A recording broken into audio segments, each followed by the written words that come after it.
Our first scripture reading today comes from the book of Psalms, Psalms 34, verses 11 through 14, and listen for God speaking to you. Come, O children, listen to me. I will teach you the fear of the Lord.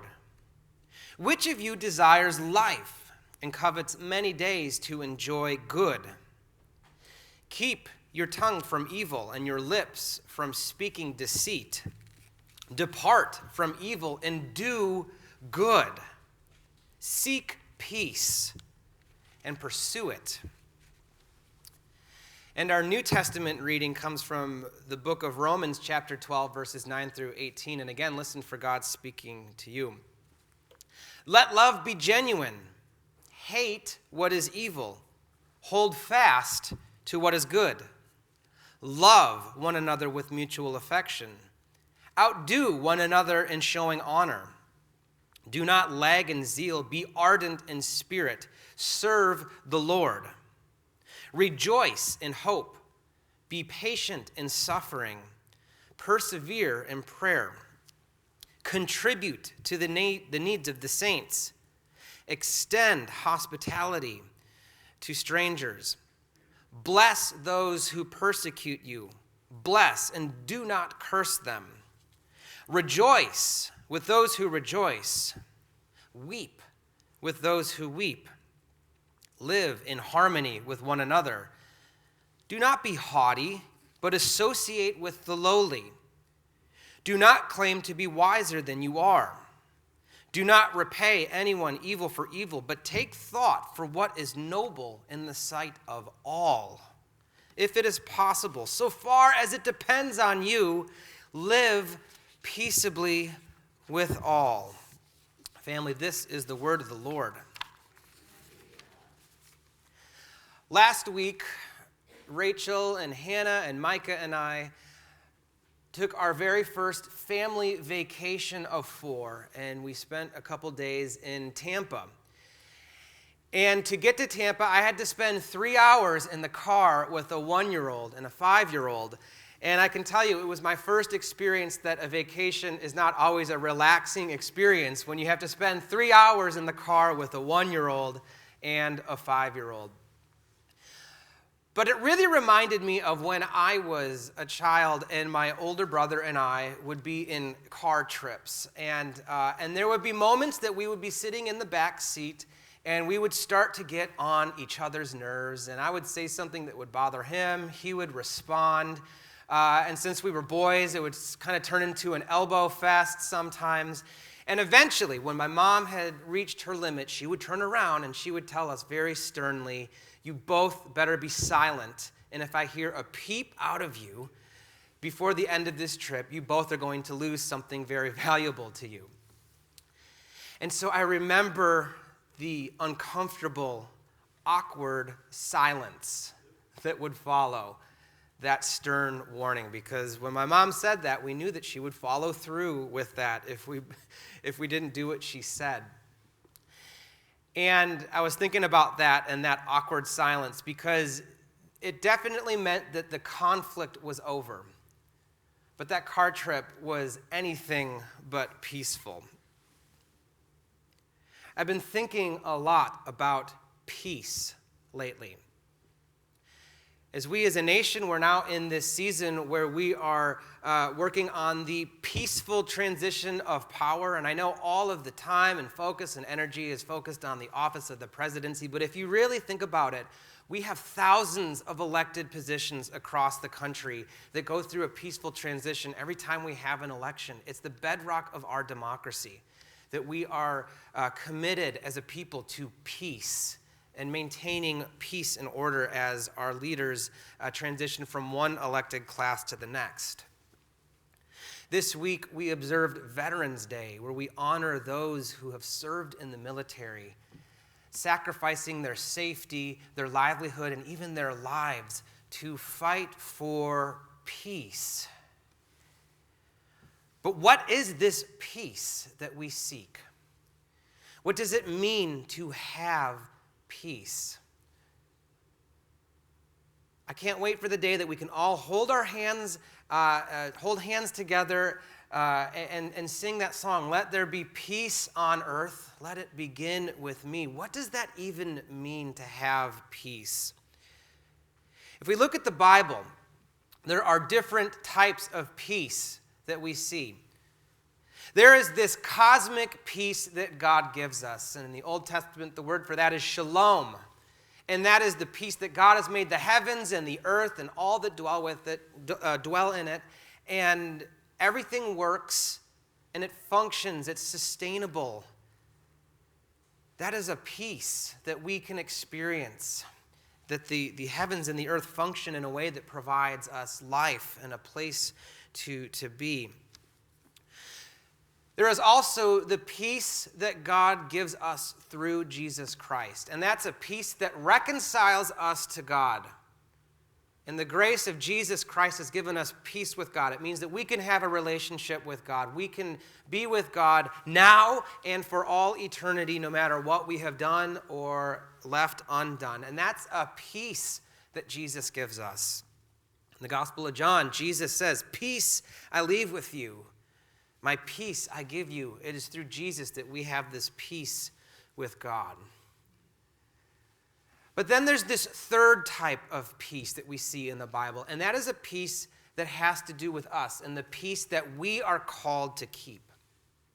And today we are going to focus on that third type of peace, and we're going to see how, looking at Scripture and following Christ, we have this opportunity to pursue peace and to be healers in our relationships and everything that goes further than that.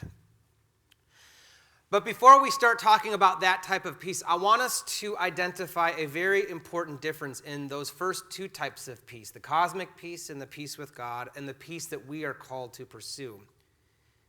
You see, in Scripture, those two types of peace that God gives us, cosmic peace, the peace of creation, the peace that we have with God, those are nouns.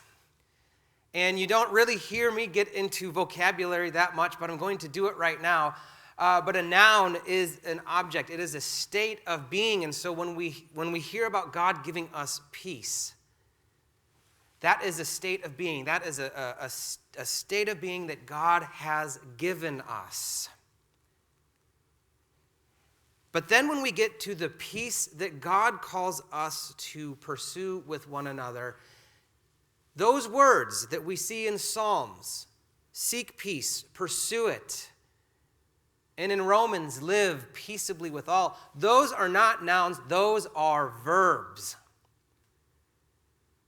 And what we know about verbs is that those are actions, right? So what we see here is that the peace that we are called to keep, the peace that God entrusts with us, is not a state of being, but it is an active way of living that can only be achieved through a series of decisions and actions that we take. Let's look in the book of Romans. We see that Paul concludes this exhortation with saying, if it is possible, live peaceably with all. Again, a verb. But how do we live actively? Well, let's look back and look at the verses and all of the other verbs that lead up to that type of peace. Love, let love be genuine. Hate what is evil. Love one another with mutual affection. Persevere in prayer. Contribute to the needs of the saints. Contribute to the needs of others. We are the saints, brothers and sisters. Extend hospitality. Bless those who persecute you. Rejoice with those who rejoice. Weep with those who weep. Live in harmony with one another. And I can go on and on, but what we see here is that peace is the result of actions and decisions that we make. Peace is not a destination that we are trying to find. It's not a state of being. Peace is not an ideal. Peace is not a belief. Peace is a verb. Peace is an action, and it can only be realized when we make actions and decisions that build that peace. And I think too often we lose sight of the actions that are required to have peace, to live peaceably. Because we're so focused on avoiding conflict. We think, well, gosh, if we can just avoid conflict, then maybe we'll be okay. Maybe we can have this awkward sense of peace. But for any of us who have sat in a car with a sibling or a loved one after being told to stay silent, we know that simply not having conflict is not peace. Peace is not the absence of conflict. It is the active presence of God's love in our communities and in our relationships as well. On the national level, we are seeing sometimes that we're not really good at having conflict, right? We're not good at talking with one another. We're watching our leaders fail to hear one another and speak in a way that can build towards a consensus. And I think it's because what we see is that on the national level and the personal level, we have shown ourselves that if we can just avoid conflict, and if we focus on winning, if we focus on being right, that maybe we would have peace.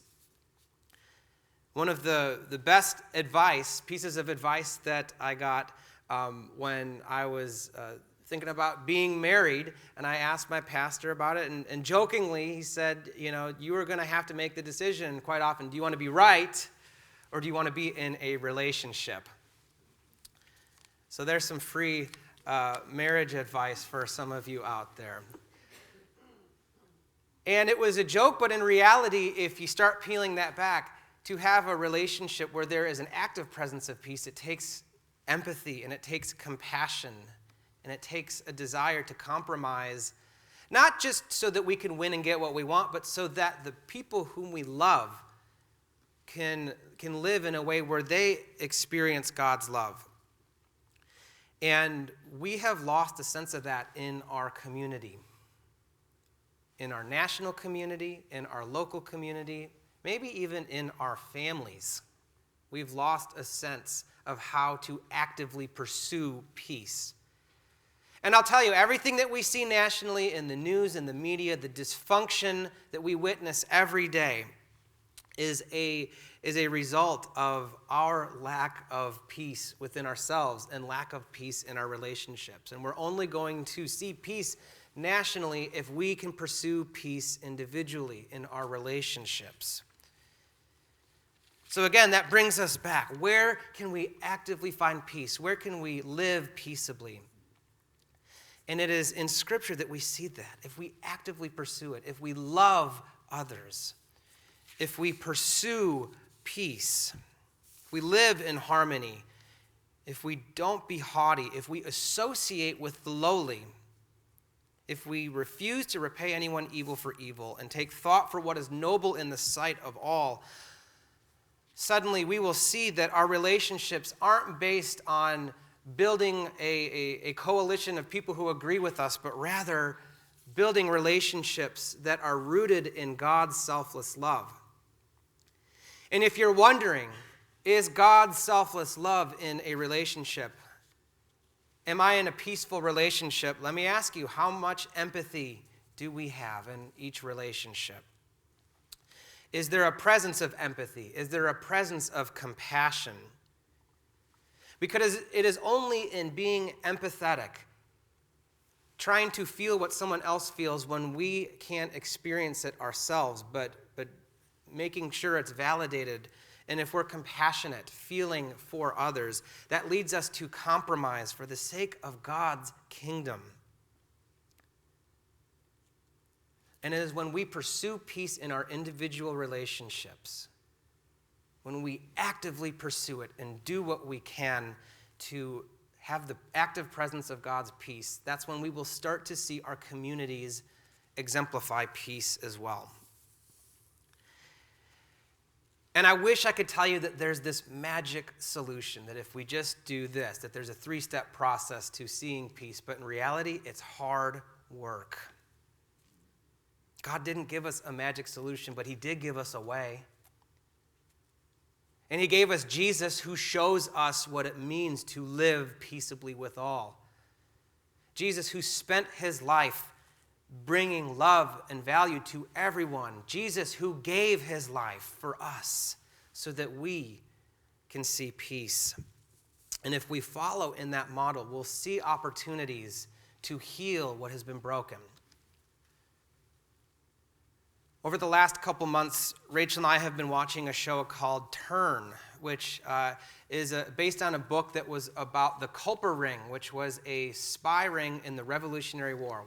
General Washington had this small ring of spies based in New York. And at the end of the show, spoilers, George Washington won the Revolutionary War. And there was this moment where Washington marches his troops into New York. And he confronts the editor of a loyalist paper. So this Rivington, this editor, spent the entire war basically printing propaganda against Washington. And when Washington was marching up, you can see it in Rivington's face. He thought that he was going to be killed. And Washington approaches him, and instead of killing him or instead of prosecuting him, he says, "We need to have a free press so that people like you can keep people like me accountable." In that scene, Washington pursued peace. How are we doing with that?